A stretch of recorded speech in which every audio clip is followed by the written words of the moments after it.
Welcome सभी को mission JPC mains 2024 के तहत एक बार मैं पुनः स्वागत करता हूं। कई छात्रों का एक सजेशन था या मैसेज था कि सर आप वित्तीय समावेशन से संबंधित एक प्रश्न जरूर लेकर आइए। मुझे भी लग रहा था कि मैं इस पर काम करूं, लेकिन मुझे लगा कि आप लोग इस टॉपिक को कर लिए होंगे, लेकिन जब आप लोगों ने मैसेज देखा तो मुझे लगा कि नहीं, मैं कर देता हूं। हालांकि ये सब क्वेश्चन कर लेना चाहिए था आप लोग को, है ना। तो चलिए वीडियो को पूरा देखिए, अंत तक देखिए और बारीकी से देखिए ताकि आप इसका लाभ ले सकें, है ना। जैसे मान लीजिए कोई भी प्रश्न पूछा जाता है, इससे संबंधित एक प्रश्न आ सकता है इस तरह से, समावेशी वित्त पोषण से आप क्या समझते हैं, या समावेशी वित्त पोषण को ही हम लोग कहते हैं वित्तीय समावेशन। यह किसी भी विकासशील देश को किस प्रकार लाभान्वित करता है, वर्तमान में इसे सुनिश्चित करने के लिए किन किन कठिनाइयों का सामना करना पड़ रहा है, चर्चा करें। या वित्तीय समावेशन से आप क्या समझते हैं, वित्तीय समावेशन देश के आर्थिक विकास को एक मजबूत स्तंभ प्रदान करता है, विश्लेषण करें। साथ ही साथ ये प्रश्न पूछा जा सकता है कि वित्तीय समावेशन से आप क्या समझते हैं, भारत में वित्तीय समावेशन के लिए कौन कौन से प्रयास किए जा रहे हैं, और भारत में वित्तीय समावेशन के समक्ष कौन सी चुनौतियां विद्यमान हैं, इनका वर्णन करें। या इस तरह का प्रश्न अगर आता है तो इन सभी प्रश्नों का उत्तर हम एक साथ देख रहे हैं, आपको ये आंसर लिखकर आ जाना है। क्लियर है? जो भी मैं आंसर बता रहा हूं इसको आपको लिखकर आ जाना है, ठीक है। चलिए स्टार्ट करते हैं। समावेशी वित्त पोषण कम आय वाले लोगों और समाज के वंचित वर्ग को वहनीय कीमत पर, ध्यान दीजिएगा, समावेशी वित्त पोषण कम आय वाले लोगों और समाज के वंचित वर्ग को वहनीय कीमत पर बचत, ऋण आदि सहित वित्तीय सेवाएं पहुंचाने का प्रयास है। वहनीय कीमत कहने का तात्पर्य यह है, मान लीजिए गरीब व्यक्ति के पास 100 रुपया आय है और वो 100 रुपया बैंक में जमा करने के लिए जाता है, और अगर बैंक तक जाने में उसे 1000 रुपये की खर्च होती है तो इसको हम कहेंगे वहनीय कीमत नहीं बोलेंगे। 100 रुपया अगर वो बचत करना चाहता है तो अगर उसको निःशुल्क, अगर उसको बैंक तक का पहुंच आसान बना दिया जाए, ऐसा कोई उपाय किया जाए जिसे हम कहेंगे समावेशी वित्त पोषण। क्लियर हो गया? सामान्य शब्दों में इसे वित्तीय समावेशन भी कहा जाता है। समावेशी वित्त पोषण का मुख्य उद्देश्य उन प्रतिबंधों को दूर करना है जो वित्तीय क्षेत्र में भाग लेने से लोगों को बाहर रखता है। इसके अलावा इसका उद्देश्य किसी भी प्रकार के भेदभाव के बिना उनकी विशिष्ट आवश्यकताओं को पूरा करने के लिए वित्तीय सेवाओं को उपलब्ध कराना है। वित्तीय समावेशन समाज के सभी वर्गों के लिए आवश्यक वित्तीय उत्पादों और सेवाओं को पहुंचाने की प्रक्रिया है।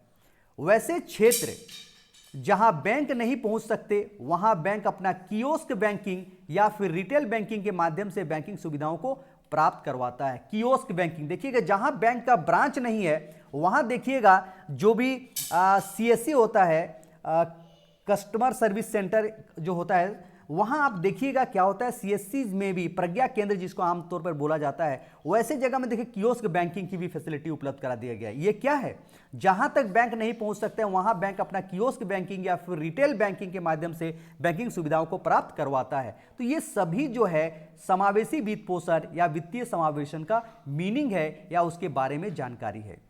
वित्तीय समावेशन व्यक्तियों को बैंकिंग और वित्तीय सेवाएं प्रदान करने का एक तरीका है।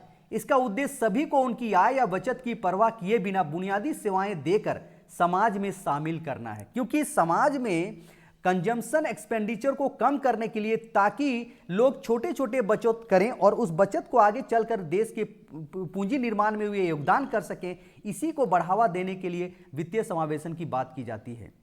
इस शब्द का प्रयोग मोटे तौर पर सस्ते और उपयोग में आसान रूप से गरीबों को बचत और ऋण सेवाओं के प्रावधान का वर्णन करने के लिए किया जाता है। आजादी के 60 साल बाद भी केवल आजादी के 60 साल बाद भी केवल 40% भारतीयों के बैंकों में बचत खाते हैं। ध्यान दीजिएगा, 60 साल हो जाने के बाद भी वर्तमान समय में देखेंगे तो केवल 40% भारतीयों के पास बैंकों में बचत खाते हैं। 6,50,000 गांवों में से सिर्फ 6% में बैंक शाखाएं हैं। ध्यान दीजिए, इतने गांवों में से केवल 6% में बैंक शाखाएं हैं। आरबीआई के तत्वाधान में विभिन्न बैंकों द्वारा चलाई जा रही वित्तीय समावेशन योजनाओं के दायरे में आने वाले गांवों की संख्या मार्च 2013 को समाप्त हुए वित्त वर्ष में इतना तक पहुंची है जो पहले इतना थी। तो यहां अगर आपको आंकड़ा कोई, अगर आपको मान लीजिए लेटेस्ट मिलता है मित्रों तो डालिएगा, अन्यथा ये भी आंकड़ा आप डालते हैं तो कोई बुराई नहीं है। अगर आप डालते हैं तो बेटर है, पहले मैं बता दे रहा हूं, आंकड़े अगर लेटेस्ट मिल जाते हैं तो देख सकते हैं।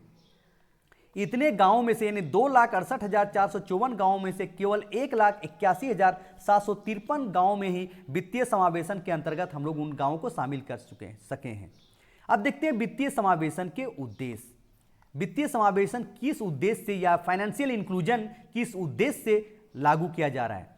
समाज में बचत और निवेश में वृद्धि कर समाज और अर्थव्यवस्था को आगे ले जाना, कमजोर वर्गों में बचत की आदत डालना और उनकी आर्थिक स्थिति मजबूत करना, बैंकिंग सेवाओं और उत्पादों की उपस्थिति का उद्देश्य बचत की आदत को विकसित करके बैंकों को लाभ प्रदान करना, ग्रामीण इलाकों में लोगों के पैसे की स्थानांतरण में आसान बनाना, यानी ट्रांजैक्शन, यानी लोग एक जगह से दूसरे जगह आसानी से पैसे का स्थानांतरण कर सकें, भुगतान कर सकें, उसको आसान करना भी वित्तीय समावेशन का उद्देश्य है। इसके अलावा इसके माध्यम से सरकार द्वारा उत्पादों पर सब्सिडी देने और नगद भुगतान करने के बजाय खातों में डीबीटी के माध्यम से सरकारी लाभ एवं सब्सिडी पहुंचाना। सरकार कई तरह की सब्सिडी देती है उत्पादकों को, साथ ही साथ सामाजिक सुरक्षा के मामले ध्यान को रखते हुए वृद्धावस्था पेंशन या किसी भी तरह का या मनरेगा का पेमेंट भुगतान करती है। इन सबके लिए सरकार क्या करती है? नगद ना देकर डीबीटी के माध्यम से डायरेक्ट बेनिफिट ट्रांसफर, जिसको बोलते हैं डीबीटी, प्रत्यक्ष लाभ हस्तांतरण के माध्यम से सरकार अब ये उनके खातों में राशि मुहैया कराने का प्रयास कर रही है। ओके, तो ये कहीं ना कहीं इन उद्देश्यों से वित्तीय समावेशन को लाया गया। अब हम लोग देखते हैं भारत में वित्तीय समावेशन की क्यों आवश्यकता पड़ी। वित्तीय समावेशन के अभाव में बैंकों की सुविधा से वंचित लोग मजबूरीवश अनौपचारिक बैंकिंग से क्षेत्र से जुड़ने के लिए बाध्य हो जाते हैं। यानी लोग क्या करते हैं? वित्तीय समावेशन के अभाव में बैंकों की सुविधा से वंचित लोग ऋण लेने के लिए महाजनों के पास चले जाते हैं, बड़े साहूकारों सूदखोरों के पास चले जाते हैं, या उनके पास अगर कोई पैसा सेविंग के रूप में बचता है तो वे उनके पास जमा रखते हैं। वे लोग क्या करते हैं? वे अनौपचारिक बैंकिंग वाले लोग उनसे या तो ऋण जब देते हैं तो मनमाना ब्याज दर वसूलते हैं, या जब वे बचत के रूप में उनके पास पैसा रखते हैं तो वे जब उनको जरूरत पड़ता है तो देने में आनाकानी करते हैं। तो ऐसे में कहीं ना कहीं बैंकों की सुविधा से वंचित लोगों को अनौपचारिक बैंकिंग क्षेत्र से न जुड़कर औपचारिक बैंकिंग से उनको जोड़ने के लिए वित्तीय समावेशन लाया गया। यह भी देखा गया कि ब्याज दर उनकी अधिक होती थी और उधार राशि की मात्रा भी काफी कम होती थी। अनौपचारिक बैंकिंग ढांचा कानून की परिधि से बाहर होती है। आपको पता है, जो भी इनफॉर्मल बैंकिंग सिस्टम है, चाहे महाजन, सूदखोर, बड़े किसान जो कि सूद लेकर ऋण देते हैं, वे क्या होते हैं? उनके ऊपर कोई कानून नहीं होती है, और अतः कभी भी उनके पैसा अगर वो लौटाने से मना करता है या कुछ उनके बीच में कुछ अनबन हो जाती है, किसी तरह का मन होता है, विवाद होती है, तो उसका कोई कानूनी निपटान नहीं होता है, और इसका भुक्तभोगी वो व्यक्ति होता है जो कि कमजोर और तबके वर्ग के होते हैं, जो जहां से वो ऋण लेता है उसे मनमाना ब्याज दर वसूलता है, या कभी कभी तो ऐसा होता है पूरा ऋण चुकाने के बावजूद भी वो मना करता है कि आपने मेरा ऋण नहीं चुकाया है। तो ये कहीं ना कहीं दिक्कतें थी। वित्तीय समावेशन के माध्यम से बचत की राशि बढ़ाई जा सकती है। आपको पता है, छोटे छोटे बचत करके लोग अपनी बचत को पूंजी के रूप में निर्माण कर सकते हैं, और आगे चलकर हुए उत्पादक कार्यों में उसका योगदान करके क्या कर सकते हैं? अपने परिवार और अपने जीवन स्तर को ऊंचा उठा सकते हैं। सरकार द्वारा प्रायोजित सर्वसुलभ बैंकिंग प्रणाली के परिणाम स्वरूप ग्रामीण क्षेत्र में आर्थिक विविधीकरण पाया गया है। क्योंकि सरकार द्वारा जैसे जैसे बैंकिंग प्रणाली का आसान बनाया है, वैसे वैसे आर्थिक विविधीकरण पाया गया है। तो कहीं ना कहीं ये इन उद्देश्यों या इन चीजों को ध्यान में रखते हुए भारत में वित्तीय समावेशन की आवश्यकता महसूस की गई। भारत में वित्तीय समावेशन के उपाय, ठीक है, भारत में वित्तीय समावेशन के क्या उपाय किए गए हैं, इसी उपाय में आप लोग मित्रों देखिएगा कि वर्तमान में भारत सरकार या सरकार द्वारा कौन से वित्तीय समावेशन के लिए उपाय किए जा रहे हैं। ठीक है, उसको भी हम लोग देखेंगे। वित्तीय समावेशन के इस लक्ष्य को प्राप्त करने के लिए स्वतंत्रता के समय से ही आरबीआई एवं भारत सरकार प्रयत्नशील रहे हैं, और इसके लिए निम्न कदम उठाए गए हैं। तो ध्यान दीजिए, इसके लिए निम्न कदम उठाए गए हैं, यानी भारत में वित्तीय समावेशन के लिए क्या उपाय किए गए हैं, इसी में हम लोग देखेंगे। ओके, 1955 से लेकर 1980 तक लगातार बैंकों के राष्ट्रीयकरण की प्रक्रिया की गई। इसका उद्देश्य क्या था? बैंकिंग प्रणाली को सुरक्षित बनाने के लिए बैंक का विस्तार ग्रामीण क्षेत्रों में करना था। 1969 में लीड बैंक की अवधारणा प्रस्तुत की गई, जिसके अंतर्गत वह बैंक जिसकी किसी भी जिले में सर्वाधिक शाखाएं होगी उससे वित्तीय समावेशन लाने की जिम्मेदारी दी जाएगी। यानी जैसे झारखंड में एसबीआई को है, पहले बैंक ऑफ इंडिया था, तो लीड बैंक की अवधारणा लाई गई है ताकि कोई भी बैंक वित्तीय समावेशन लाने की जिम्मेदारी ले, और अगर उसकी सर्वाधिक शाखाएं हैं तो वैसी स्थिति में उसको विशेष सुविधाएं उस राज्य में मिलेगी। 1975 में क्षेत्रीय ग्रामीण बैंक की स्थापना की गई, जिसका उद्देश्य ग्रामीण क्षेत्रों में कृषि के लिए एवं कुटीर उद्योग की स्थापना के लिए ऋण प्रदान करना था। तो देखिए, आरआरबी की स्थापना की गई। 1982 में नाबार्ड की स्थापना की गई। 12 जुलाई 1982 में नाबार्ड की स्थापना की गई, जो कृषि एवं ग्रामीण विकास का शीर्ष संस्था भी है। नेक्स्ट है, प्राथमिकता वाले क्षेत्रों को दिए जाने वाले ऋण को भारतीय एवं विदेशी बैंक के ऊपर अनिवार्य रूप से लागू किया गया, ताकि समाज के उस वर्ग को भी संस्थागत ऋण की प्राप्ति हो सके जिसे बैंक आमतौर पर ऋण प्रदान नहीं करना चाहते हैं। तो ध्यान दीजिएगा, क्यों वित्तीय समावेशन के लिए सरकार क्या उपाय कर रही है। भारतीय और विदेशी बैंक के लिए अनिवार्य रूप से लागू कर दिया गया कि उन समाज के वर्गों को देना है जो कि वंचित है और जिन्हें संस्थागत ऋण नहीं मिल पा रहा है। वैसे में भारत सरकार ने क्या किया, नियम बना दिया, आदेश जारी कर दिया कि चाहे कोई भी भारतीय बैंक हो या विदेशी बैंक हो, अनिवार्य रूप से वे वैसे वर्ग जिनको संस्थागत ऋण की सुविधा नहीं प्राप्त हो पा रही है, उन्हें विशेष तौर पर ध्यान देना है। ऐसा सरकार ने प्रयास किया। 1998 में किसान क्रेडिट कार्ड की अवधारणा की गई, यानी केसीसी, जिसके माध्यम से किसानों को कम ब्याज दर पर कृषि के उद्देश्य से ऋण प्रदान किया जा सके। समाज के निम्न वर्ग को बैंक खाता प्रदान करने के उद्देश्य से नो फ्रिल्स अकाउंट खोलना प्रारंभ कर दिया गया, जिसके अंतर्गत खाता शून्य जमा राशि पर ही प्राप्त किया जा सकता है। ध्यान दीजिए, निम्न वर्गों को अगर ऋण प्राप्त करना है तो उसके लिए जीरो मनी पर आपको अकाउंट खोला जाएगा और उसे ऋण भी दिया जाएगा। बैंक मित्र, बैंक साथी की मदद से बैंक एवं सुविधा को लोगों के घर तक पहुंचाने का प्रयास किया गया। खान समिति, रंगराजन समिति, नचिकेत मोर समिति की स्थापना की गई, जिन्होंने समय समय पर इस पूरी प्रक्रिया को गति प्रदान करने के उद्देश्य से बनाए गए। आपको क्या किया गया था, नरसिम्हम कमिटी, खान समिति, रंगराजन समिति, बिमल जलान समिति, नचिकेत मोर समिति, आप देख रहे हैं ये सभी कमिटी बैंकिंग सुधार के लिए बनाए गए, जो कि वित्तीय समावेशन को बढ़ावा देने के लिए थे। 28 अगस्त 2014 को प्रधानमंत्री जन धन योजना के शुभारंभ किया गया। ध्यान दीजिएगा, वित्तीय समावेशन के दृष्टिकोण से यह योजना काफी इंपॉर्टेंट है। इसकी स्थापना नचिकेत मोर समिति के सुझाव पर किया गया। इस समिति के अनुसार आधार को बैंक खाता प्रदान करने के उद्देश्य से मुख्य पहचान पत्र बना दिया गया। अब देखिए, सभी के बैंक अकाउंट को आधार से जोड़ना है और अगले 12 महीनों में देश की आधी आबादी को बैंकिंग प्रणाली से जोड़ा जाए और उसके बाद 100% आबादी को बैंकिंग प्रणाली से जोड़ना इस प्रधानमंत्री जन धन योजना का उद्देश्य था। जन धन आधार मोबाइल त्रयी, ठीक है, जैम जिसको बोलते हैं। जैम मतलब जन धन, ए से आधार और एम से मोबाइल, है ना। तो वित्तीय समावेशन और डिजिटल भारत के सम्मिलित लक्ष्यों को प्राप्त करने के लिए जैम त्रयी, जिसको जैम त्रयी भी बोला जाता है, की आधारशिला रखी गई। नेक्स्ट है, देखते हैं, भारतीय रिजर्व बैंक और नाबार्ड ने बैंक ग्रामीण क्षेत्रों में वित्तीय समावेशन को बढ़ावा देने के लिए निम्न पहल की। ध्यान दीजिए, क्या पहल की रिजर्व बैंक और नाबार्ड ने, दूर दराज इलाकों में बैंक शाखाएं खोलना, किसान क्रेडिट कार्ड जारी करना, बैंकों के साथ स्व सहायता समूह यानी एनजीओ को सेल्फ हेल्प ग्रुप को जोड़ना, एसएचजी को जोड़ना, एटीएम की संख्या बढ़ाना, बैंकिंग क्षेत्र में व्यावसायिक अभिकर्ता मॉडल। तो ध्यान दीजिए, भारतीय रिजर्व बैंक और नाबार्ड ने ग्रामीण क्षेत्र में वित्तीय समावेशन को बढ़ावा देने के लिए निम्न क्या किया, बैंकों की शाखाएं दूर दराज इलाकों में खोला गया, केसीसी जारी किया गया, बैंकों के साथ स्व सहायता समूह यानी सेल्फ हेल्प ग्रुप को जोड़ा गया, एटीएमओ की संख्या लगातार बढ़ाई गई, फिर मोबाइल एटीएम की भी शुरुआत की गई, बैंकिंग क्षेत्र में व्यावसायिक अभिकर्ता मॉडल को अपनाया गया। नेक्स्ट हम लोग देखते हैं डिजिटल पेमेंट को बढ़ावा। भारतीय राष्ट्रीय भुगतान निगम यानी National Payment Corporation of India, NPCI, digital payment, okay, digital payment को बढ़ावा भारतीय राष्ट्रीय भुगतान निगम, National Payments Corporation of India, NPCI द्वारा यूनिफाइड पेमेंट इंटरफेस, यूपीआई जिसको हम लोग बोलते हैं यूपीआई, को मजबूत करने के साथ पूर्व की तुलना में डिजिटल भुगतान को सुरक्षित बनाया गया। आधार सक्षम भुगतान प्रणाली, आधार सक्षम बैंक खाते को किसी भी समय और किसी भी स्थान पर माइक्रो एटीएम के रूप में उपयोग करने में सक्षम बनाती है। अब देखिए, मान लीजिए किसी व्यक्ति को अपना अकाउंट नंबर पता नहीं है, लेकिन उसको आधार नंबर पता है। आप देखिएगा, कियोस्क सेंटर पे चले जाइए, प्रज्ञा केंद्र पर चले जाइए, कई ऐसा सुविधा केंद्र खोले गए हैं जहां जाइए आधार के तहत पैसा निकाले जाए, लेकिन सिर्फ उसका बैंक अकाउंट आधार से लिंक होना चाहिए। तो देखिए कितना आसान हो गया।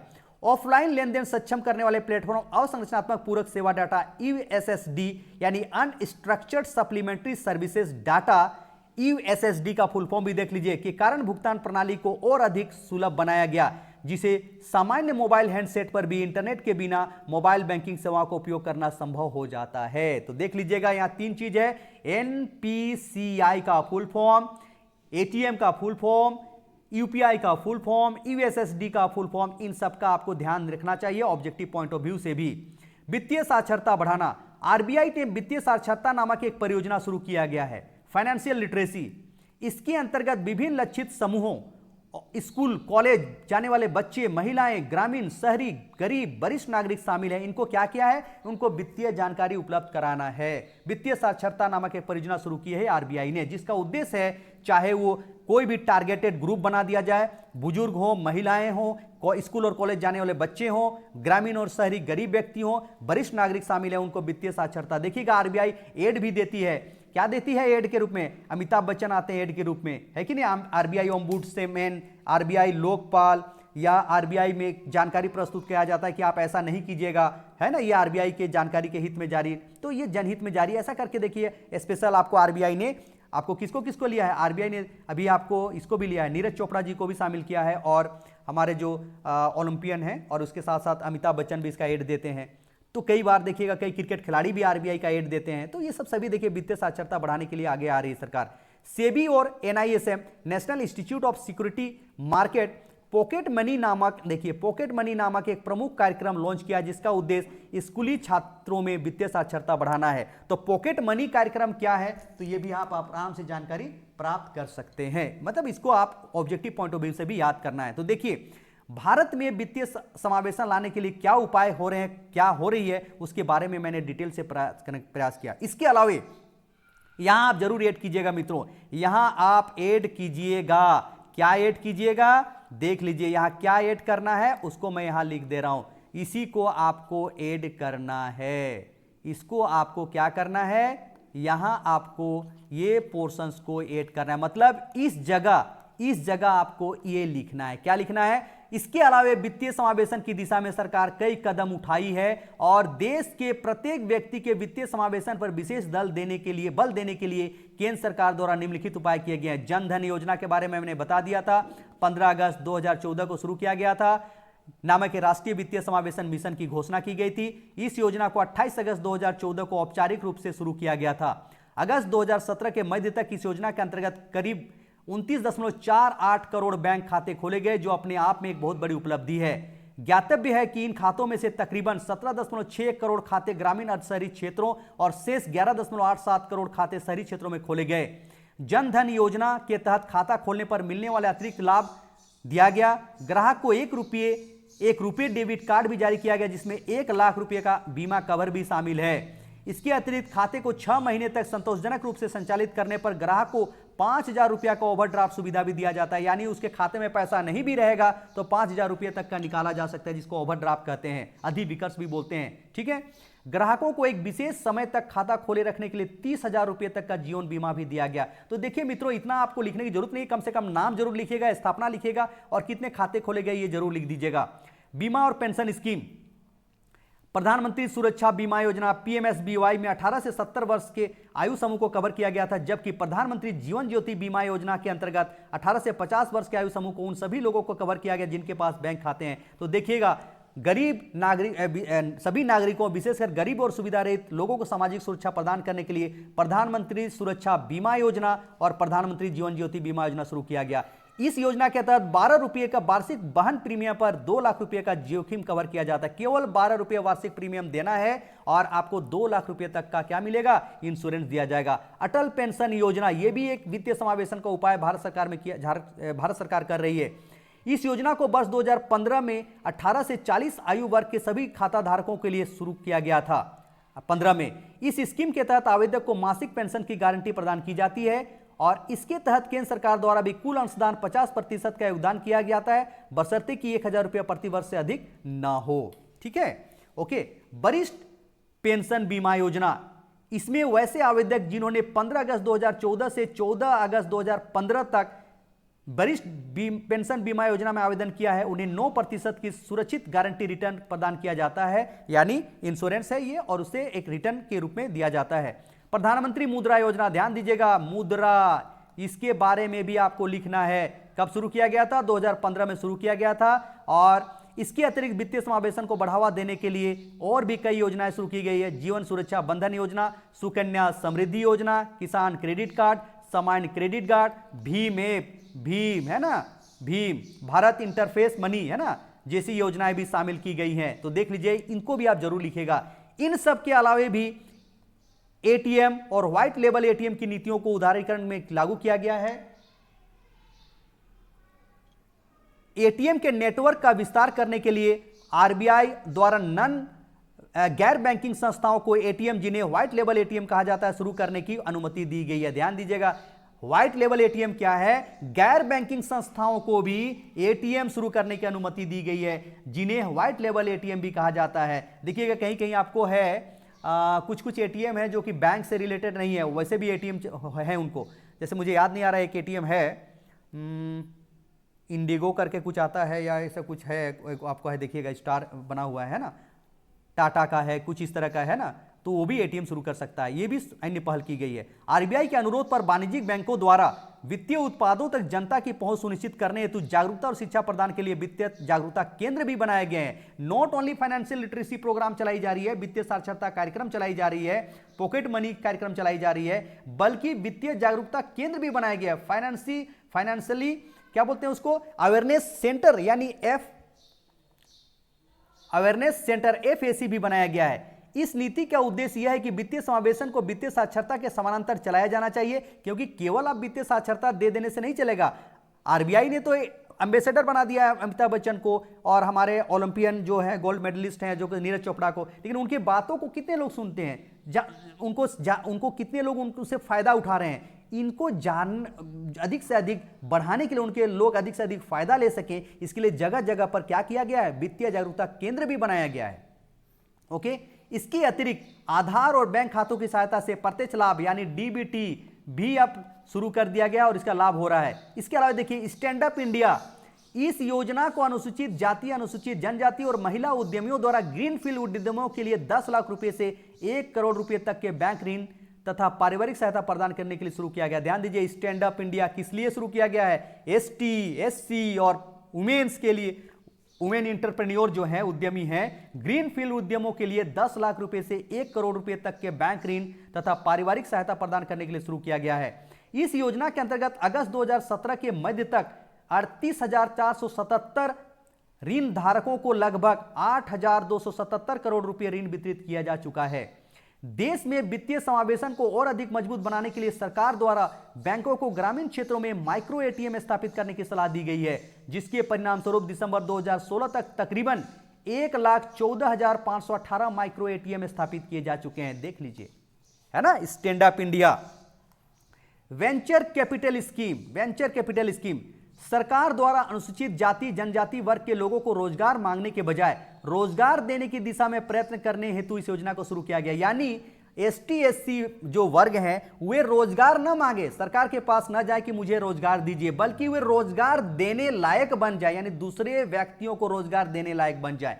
ऐसा कुछ करने के लिए वेंचर कैपिटल स्कीम शुरू किया गया है। इस योजना में योग्य उद्यमियों को पहले 50 लाख रुपए से 15 करोड़ रुपए तक का ऋण उपलब्ध कराया जाता है, ताकि वे स्व व्यवसाय शुरू कर सकें, जिसकी सीमा बाद में घटाकर 20 लाख रुपए से 15 करोड़ रुपए तक निर्धारित कर दी है। पहले 50 लाख रुपए से 15 करोड़ देने तक का बात था, लेकिन अब उसके क्या किया, मिनिमम जो सीमा है वो 20 लाख रुपए से ही शुरू कर दिया गया है। 15 करोड़ रुपए तक मैक्सिमम मिल सकता है। इस योजना के तहत सरकार द्वारा ST SC लोगों को समर्थ बनाते हुए आत्मनिर्भरता प्रदान करने तथा अन्य लोगों को रोजगार प्राप्त करने में सक्षम बनाने का कार्य किया जा रहा है। इस योजना के तहत ब्याज की दर 10% से घटाकर 18% कर दी गई है। इस योजना का मूल मंत्र अनुसूचित जाति जनजाति लोगों को रोजगार आश्रित न होकर रोजगार उपलब्ध कराने में सक्षम बनाना है। यानी वे रोजगार लेने वाला ना बने, बल्कि वे क्या बने, रोजगार दाता बने। इसके लिए ये वेंचर कैपिटल स्कीम शुरू किया गया है। तो मित्रों देखिए, हमने जो इस जगह हमने बताया था कि हमने यहां जो पॉइंट स्टार्ट किया था, भारत में वित्तीय समावेशन के लिए क्या उपाय किए गए हैं, तो ये तो पूरा आपको लिखना है, ये तो आपको पूरा लिखना है जो मैंने बातें की, और उसके बाद आपको भारत सरकार के द्वारा क्या क्या और भी कुछ उपाय किए जा रहे हैं उसको स्पेशल हमने जो यहां बताया था, इस वाले कॉलम में देख लीजिए क्या क्या है। प्रधानमंत्री जन धन योजना, उसके बाद बीमा और पेंशन स्कीम, अटल पेंशन योजना, वरिष्ठ पेंशन बीमा योजना, प्रधानमंत्री मुद्रा योजना, इसके बारे में डिटेल से लिख सकते हैं आप लोग। उसके बाद स्टैंड अप इंडिया, उसके बाद वेंचर कैपिटल स्कीम, ये इसको जरूर से लिख दीजिएगा। अब हम लोग उसके आगे आते हैं, आंसर्स का आगे वाले पोर्शन में हम लोग आते हैं। भारत में वित्तीय समावेशन का कहां तक लाभ हुआ भाई? भारत में इतनी वित्तीय समावेशन के लिए सरकार प्रयास करी तो क्या लाभ हुआ? तो विश्व बैंक की वैश्विक वित्तीय समावेशन डाटाबेस या ग्लोबल फाइंडेक्स रिपोर्ट 2017 के अनुसार वर्ष 2014 में अनुमानित 53% वयस्कों की अपेक्षा वर्तमान में 80% वयस्कों के पास एक बैंक खाता है। 2014 में जो 53% एडल्ट के पास बैंक अकाउंट था, अब 80% के पास हो गया है। कमजोर वर्गों की बचत आदत बढ़ी है और वे अनावश्यक उपभोग व्यय में कमी लाए हैं। पूंजी निर्माण का दर बढ़ा है और आर्थिक क्रियाकलापों को बढ़ावा मिली है। पूर्व में निजी वित्तीय संस्थान सीमित आय वाले ग्राहकों के साथ संलग्न नहीं थे, परंतु अब समय बदल गया है और इस वर्ग के साथ भी निजी वित्तीय संस्थानों पेटीएम, एयरटेल मनी, जियो मनी जैसे पेमेंट बैंक सक्रिय भागीदारी भूमिका निभा रहे हैं। वित्तीय सेवाओं का एकीकरण जैसे प्रत्यक्ष लाभ हस्तांतरण का जैम त्रयी, जन धन, आधार और मोबाइल के साथ सम्मिलन का लाभदायक हुआ है, जिस विशेषकर कोविड-19 के समय जेब का लाभ लोगों को पहुंचा है। ठीक है, वित्तीय समावेशन के कारण सरकार को सरकारी सब्सिडी और कल्याणकारी कार्यक्रमों में अंतराल एवं हेराफेरी पर रोक लगी है। ऐसा बार बार समाचार पत्रों में आता था कि लोगों के खातों में सरकार के जो पैसा दिया जा रहा है डीबीटी के रूप में वो नहीं पहुंच रहा है। वो वित्तीय समावेशन के बाद इसमें जो गड़बड़ियां थी वो कम हुई है और इससे लाभार्थियों को भी लाभ हुआ है। परंतु भारत में वित्तीय समावेशन के समक्ष क्या चुनौतियां हैं? भारत में वित्तीय समावेशन के समक्ष क्या चुनौतियां हैं? उस चुनौतियों को भी अब हम लोग देखने जाते हैं। भारत में वित्तीय समावेशन के समक्ष क्या चुनौतियां हैं? सभी बैंकों तक पहुंच नहीं हो पाया है। अभी भी कई ग्रामीण क्षेत्र ऐसे हैं वहां बैंक नहीं जा सका है और वहां लोगों को बैंक खाते से नहीं जोड़ा जा सका है। ठीक है, हालांकि भारत चीन के बाद गैर बैंकिंग आबादी के मामले में दूसरा बड़ा देश है। देख लीजिए, चीन के बाद भारत पूरे विश्व में गैर बैंकिंग आबादी के मामले में दूसरा बड़ा देश है। तो कहीं कहीं ये चिंता का विषय है। डिजिटल डिवाइड, कम आय वाले उपभोक्ता जो डिजिटल सेवाओं तक पहुंचने के लिए आवश्यक तकनीक का खर्च उठाने में सक्षम नहीं है, साथ ही ये लोग नवीन तकनीक जैसे ऑनलाइन बैंकिंग का लाभ भी नहीं उठा पाते हैं। इसके पीछे ये है कि लोग लिटरेट नहीं है, साक्षर नहीं है। इसके कारण क्या होती है, वो एक कम पैसा उनके पास होती है और उसके लिए चूंकि होती है वहनीयत तकनीक अभी तक नहीं आ पाया है, चूंकि अधिक खर्च उठाना पड़ता है उसको अकाउंट खोलने या डिजिटल सेवा तक पहुंचने के लिए। इसीलिए वे उनके पास एंड्रॉयड सेट नहीं है, मोबाइल सेट नहीं है। तो इसलिए कहीं ना कहीं उनके पास कहीं ना कहीं गरीबी, साक्षरता में कमी या अशिक्षा में कमी के कारण डिजिटल डिवाइड है भी। ओके, नीतियों के सुचारू क्रियान्वयन का अभाव। प्रधानमंत्री जन धन योजना वित्तीय समावेशन के लिए शुरू किया गया था। स्पेशल स्कीम था प्रधानमंत्री जन धन योजना, लेकिन इसके परिणाम स्वरूप कई हजार निष्क्रिय खाते खुल गए। खाता तो खुल गया लेकिन उसका कभी परिचालन नहीं हुआ, कभी उसमें वास्तविक लेन देन कभी भी नहीं हुआ। साथ ही डीमोनेटाइजेशन के समय ऐसा देखा गया कई तरह के इलीगल मनी उनके खाते में आ गया। देखिएगा, जन धन खातों में आ गया, यानी एक तरह से बाईपास बना दिया गया था। उनके खातों में डाल करके क्या बना दिया गया था, व्हाइट मनी के रूप में बनाया जा रहा था, ब्लैक मनी को। ऐसी सभी गतिविधियां संस्थानों का खर्च बढ़ाती है और विशाल परिचालन लागत संस्थानों की वित्तीय स्थिति के लिए हानिकारक साबित होती है। इसलिए वित्तीय समावेशन नीति के प्रभावी क्रियान्वयन होना चाहिए। इसमें पर्याप्त नीति के तहत प्रभावी क्रियान्वयन होनी चाहिए। अब हम लोग आते हैं अनौपचारिक और नगद आधारित अर्थव्यवस्था। भारत एक नगदी आधारित अर्थव्यवस्था, यानी मतलब डिजिटल पेमेंट के बदले में यहां कैश लेन देन बहुत ज्यादा होता है, नगद लेन देन बहुत ज्यादा होता है। डिजिटल भुगतान अपनाने की दिशा में एक चुनौती है।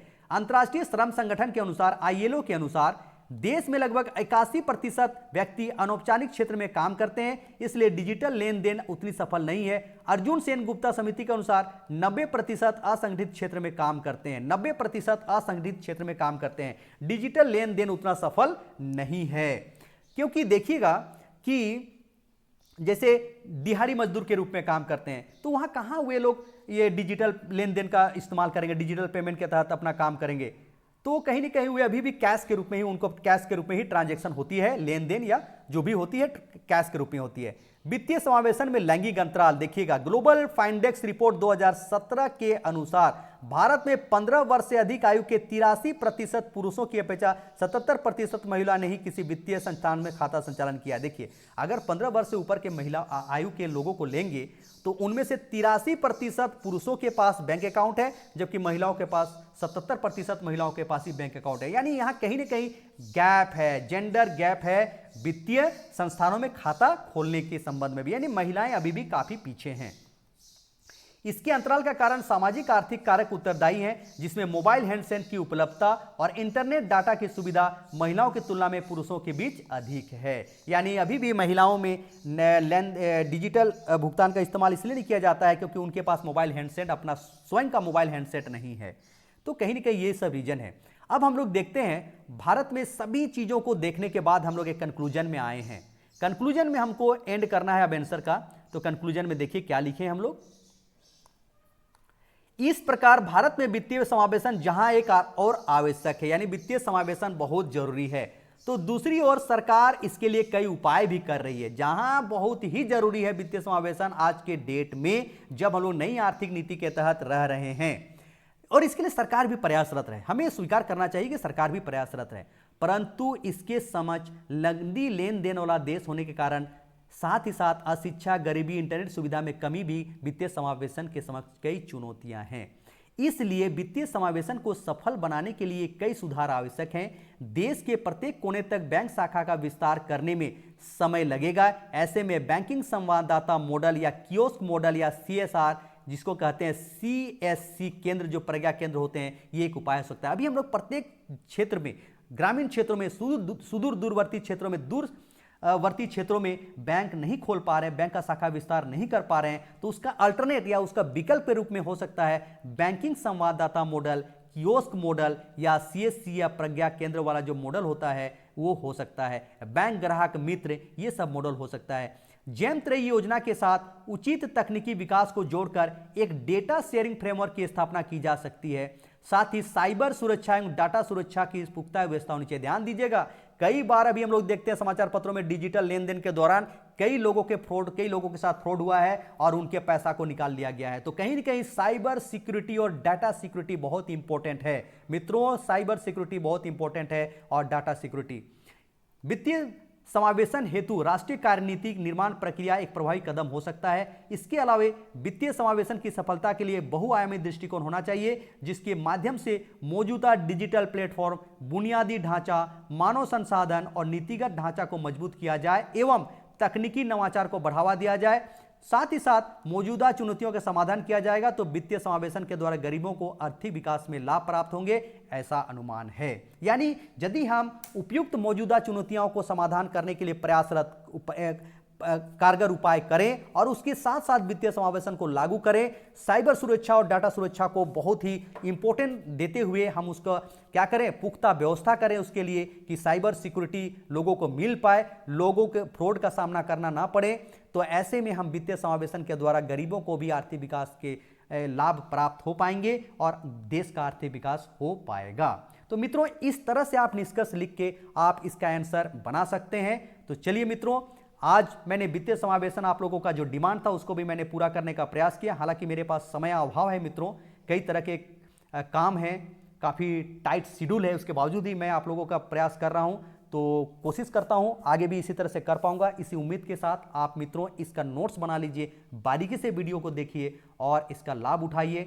और आने वाले परीक्षा में अगर इस तरह का प्रश्न आता है, इससे संबंधित प्रश्न आता है, तो आप एक अच्छा आंसर लिख कर आइए, ऐसा मुझे उम्मीद है। तो चलिए मित्रों, आगे इस तरह का वीडियो में मिलेंगे। तब तक के लिए आप सबों का धन्यवाद। आप सभी स्वस्थ रहें, मस्त रहें, तैयारी को मजबूती प्रदान करें। और हम लोग का जो टारगेट है, हमारा जो ये टैगलाइन है कि 1 post in JPSC mains examination, या JPSC का जो आगामी परीक्षा है उसमें 1 पोस्ट 1 एग्जामिनेशन का जो हमारा है उसको हम लोग इसी तरह से मिलजुल के पूरा करेंगे। 1 एग्जाम 1 पोस्ट, ये वाला जो टारगेट है इसको आप जरूर फॉलो कीजिए मित्रों और काम कीजिए। तो चलिए आगे इसी तरह का कोई जानकारी लेकर मैं उपस्थित होऊंगा। तब तक के लिए आप सबों का धन्यवाद। जोहार।